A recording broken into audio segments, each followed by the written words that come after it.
Last time I was in a stadium this size, I was dancing in heels and wearing a glittery leotard. This outfit is much more comfortable. I would like to say a huge thank you to NYU's Chairman of the Board of Trustees, Bill Berkeley, and all the trustees and members of the board, NYU's President Andrew Hamilton, Provost Catherine Fleming, and the faculty and alumni here today who have made this day possible. I feel so proud to share this day with my fellow honorees, Susan Hockfield and Felix Matos Rodriguez, who humble me with the ways they improve our world with their work.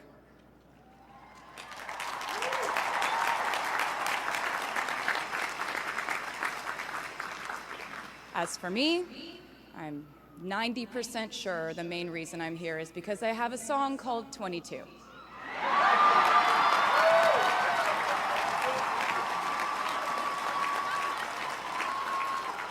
And let me just say, I am elated to be here with you today as we celebrate and graduate New York University's class of 2022.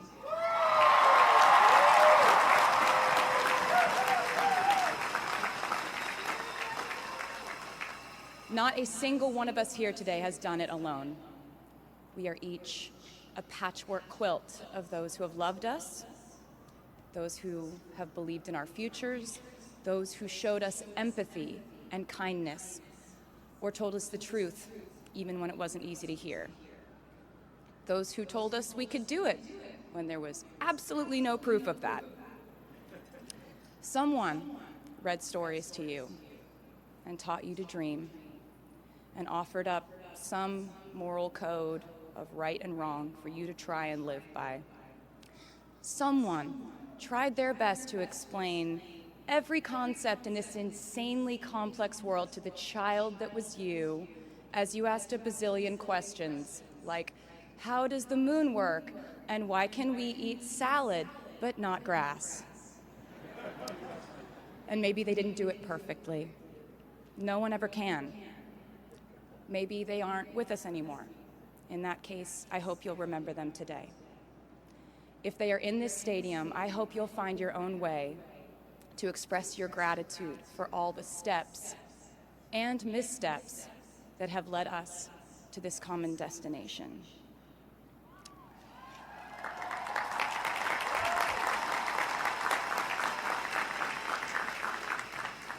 I know that words are supposed to be my thing, but I will never be able to find the words to thank my mom and dad, my brother Austin, for the sacrifices they made every day so I could go from singing in coffee houses to standing up here with you all today, because no words would ever be enough.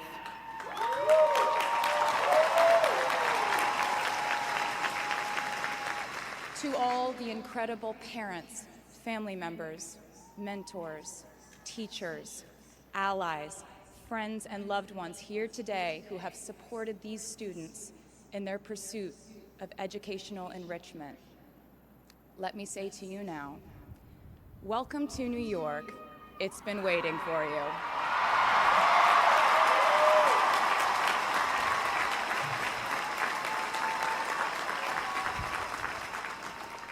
I'd like to thank NYU for making me, technically, on paper at least, a doctor.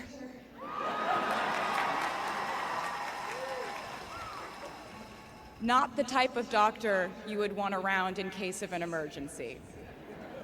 Unless your specific emergency was that you desperately needed to hear a song with a catchy hook and an intensely cathartic bridge section.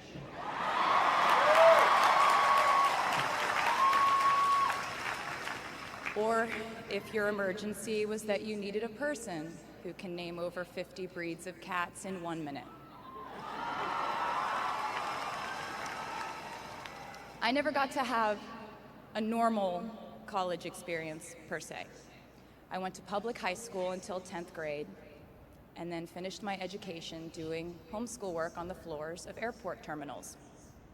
Then I went out on the road for radio tour, which sounds incredibly glamorous, but in reality, it consisted of a rental car, motels, and my mom and I pretending to have loud mother-daughter fights with each other during boarding so no one would want the empty seat between us on Southwest. As a kid, I always thought I would go away to college, imagining the posters I would hang on the wall of my freshman dorm.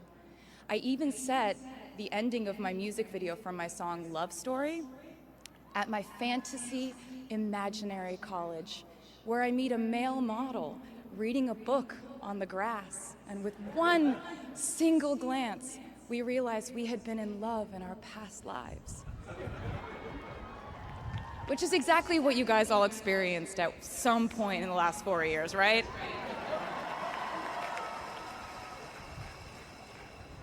But I really can't complain about not having a normal college experience to you, because you went to NYU during a global pandemic, being essentially locked into your dorms and having to do classes over Zoom. Everyone in college during normal times stresses about test scores, but on top of that, you also had to pass like 1,000 COVID tests. I imagine the idea of a normal college experience was all you wanted too. But in this case, you and I both learned that you don't always get all the things in the bag that you selected from the menu in the delivery service that is life. You get what you get. And as I would like to say to you wholeheartedly, you should be very proud of what you've done with it.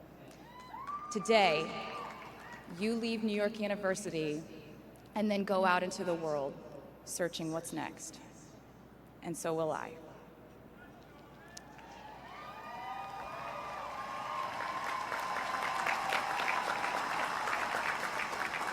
So as a rule, I try not to give anyone unsolicited advice unless they ask for it.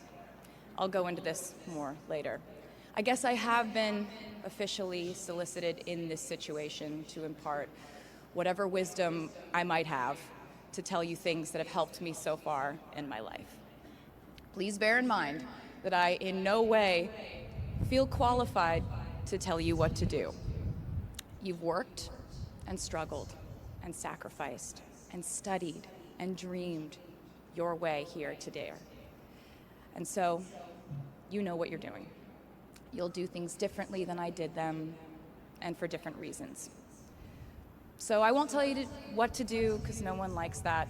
I will, however, give you some life hacks I wish I knew when I was starting out my dreams of a career and navigating life, love, pressure, choices, shame, hope, and friendship. The first of which is, life can be heavy, especially if you try to carry it all at once. Part of growing up and moving into new chapters of your life is about catch and release. What I mean by that is knowing what things to keep and what things to release. You can't carry all things, all grudges, all updates on your ex, all enviable promotions your school bully got at the hedge fund his uncle started. Decide what is yours to hold and let the rest go. Oftentimes, the good things in your life are lighter anyway, so there's more room for them. One toxic relationship can outweigh so many wonderful, simple joys. You get to pick what your life has time and room for. Be discerning. Secondly, learn to live alongside cringe. No matter how hard you try to avoid being cringe, you will look back on your life and cringe retrospectively.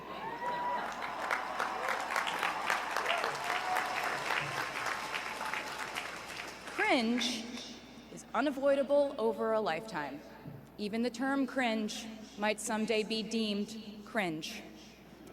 I promise you, you're probably doing or wearing something right now that you will look back on later and find revolting and hilarious.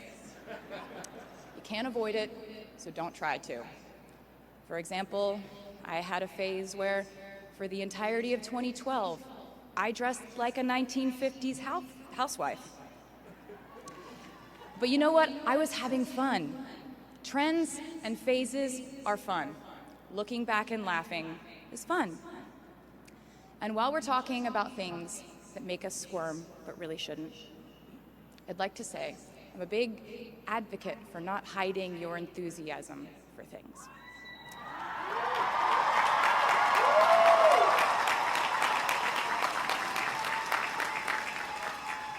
It seems to me that there is a false stigma around eagerness in our culture of unbothered ambivalence. This outlook perpetuates the idea that it's not cool to want it, that people who don't try are fundamentally more chic than people who do. And I wouldn't know because I've been a lot of things, but I've never been an expert on chic, but I'm the one who's up here, so you have to listen to me when I say this. Never be ashamed of trying. Effortlessness is a myth. The people who wanted it the least were the ones I wanted to date and be friends with in high school. The people who want it the most are the people I now hire to work for my company.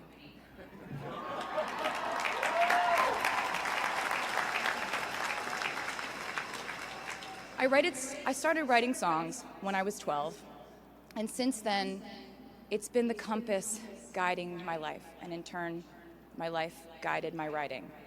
Everything I do is just an extension of my writing, whether it's directing videos or a short film, creating the visuals for a tour, or standing on a stage performing.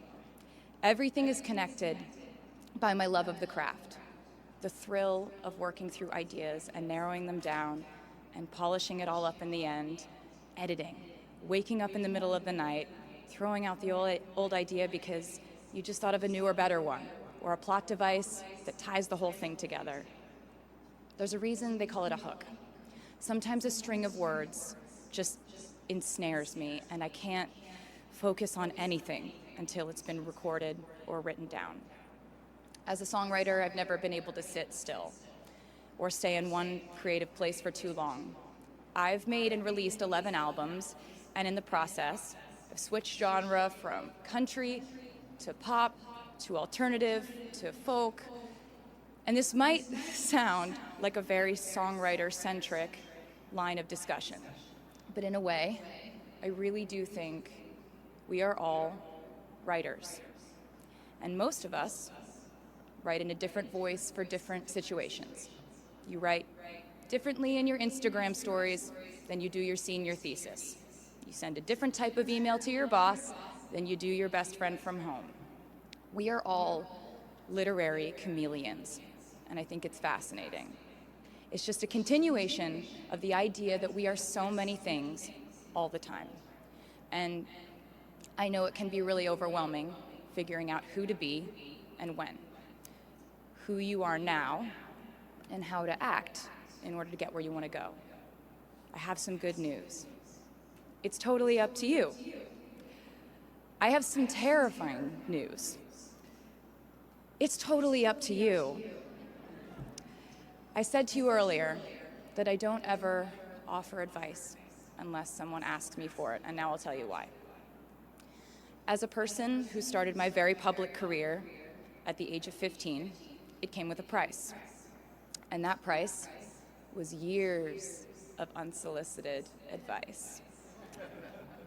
Being the youngest person in every room for over a decade meant that I was constantly being issued warnings from older members of the music industry, media, interviewers, executives, and this advice often presented itself as thinly veiled warnings. See, I was a teenager at a time when our society was absolutely obsessed with the idea of having perfect young female role models. It felt like every interview I did included slight barbs by the interviewer about me one day running off the rails. And that meant a different thing to every person who said it to me. So I became a young adult while being fed the message that if I didn't make any mistakes, all the children of America would grow up to be perfect angels. However, if I did slip up, the entire earth would fall off its axis, and it would be entirely my fault, and I would go to pop star jail forever and ever. It was all centered around the idea that mistakes equal failure, and ultimately the loss of any chance at a happy or rewarding life. This has not been my experience. My experience has been that my mistakes led to the best things in my life. And being embarrassed when you mess up, it's part of the human experience. Getting back up, dusting yourself off, and seeing who still wants to hang out with you afterward and laugh about it, that's a gift. The times I was told no, or wasn't included, wasn't chosen, didn't win, didn't make the cut, looking back, it really feels like those moments were as important, if not more crucial, than the moments I was told yes. Not being invited to the parties and sleepovers in my hometown made me feel hopelessly lonely.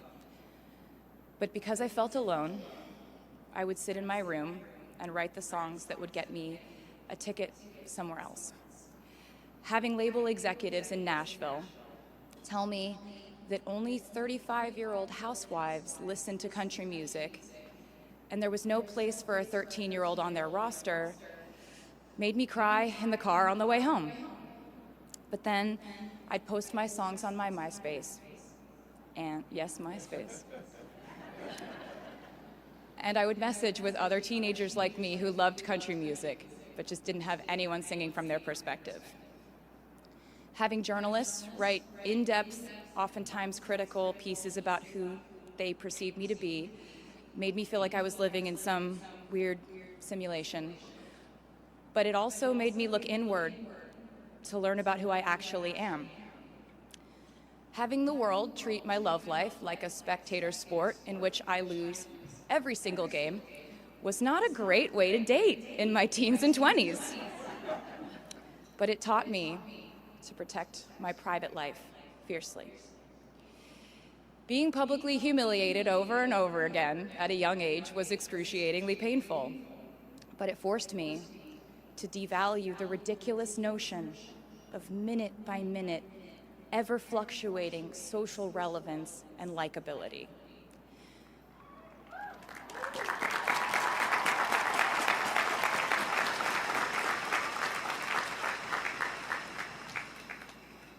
Getting canceled on the internet and nearly losing my career gave me an excellent knowledge of all the types of wine.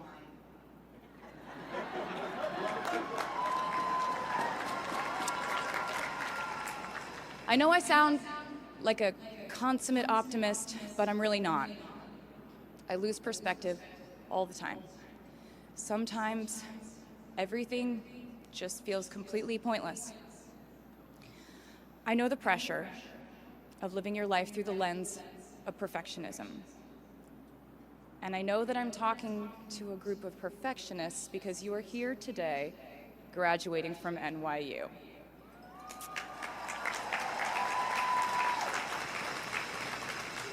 So this might be hard for you to hear. In your life, you will inevitably misspeak, trust the wrong person, underreact, overreact, hurt the people who didn't deserve it, overthink, not think at all, self-sabotage, create a reality where only your experience exists, ruin perfectly good moments for yourself and others, deny any wrongdoing, not take the steps to make it right, feel very guilty, let the guilt eat at you, hit rock bottom, finally address the pain you caused, try to do better next time, rinse, repeat.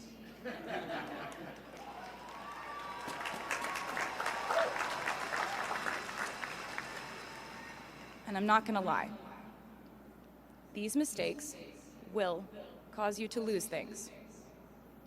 I'm trying to tell you that losing things doesn't just mean losing.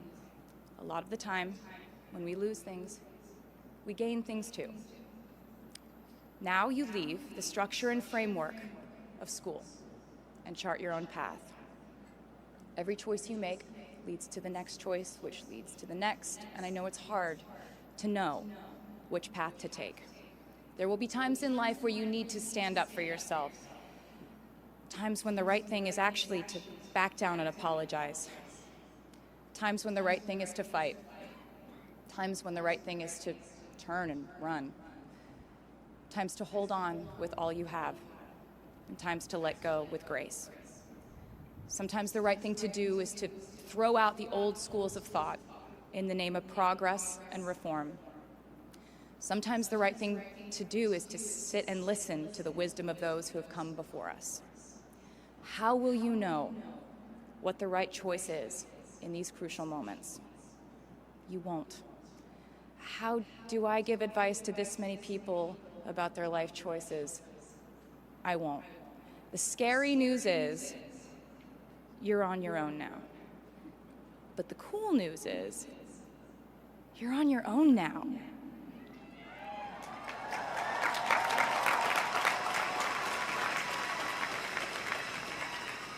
I leave you with this. We are led by our gut instincts, our intuition, our desires and fears, our scars and our dreams. And you will screw it up sometimes. So will I. And when I do, you will most likely read about it on the internet. Anyway, hard things will happen to us. We will recover. We will learn from it. We will grow more resilient because of it. And as long as we are fortunate enough to be breathing, we will breathe in, breathe through, breathe deep, and breathe out. And I am a doctor now, so I know how breathing works. I hope you know how proud I am to share this day with you. We're doing this together, so let's just keep dancing like we're the class of 22.